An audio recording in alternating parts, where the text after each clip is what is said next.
nako mga langga. Kung ato bitaw money is wala gyud, as in down gyud, tapos ungay birthday, mugasto ka mangita jud kag pamaagi, abi nimo langga, bisan bitaw bisan tag pansit lang na, bisan bitaw og ganang mga manok-manok lang na, mga halang-halang ra na, cake ra na, mukabat na siya tricky. So sa imong gigasto lang niya, walang wala ka, gipakaon ra na nimo. Pag human na langga, kutoy ang tiyan, no? Kaya nahurot naman to sa imong mga amiga na imo, kita pong mga amiga lang, no?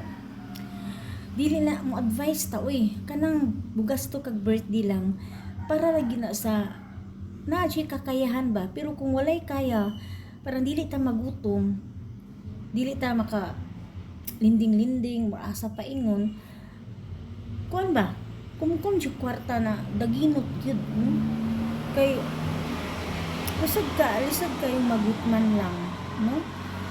And then makahasol-hasol kag laing tawo na ang inyo pong giduulan, kita tanan nagka-problema kita ana, labi na wa po tay mga trabaho diri sa Pilipinas, no?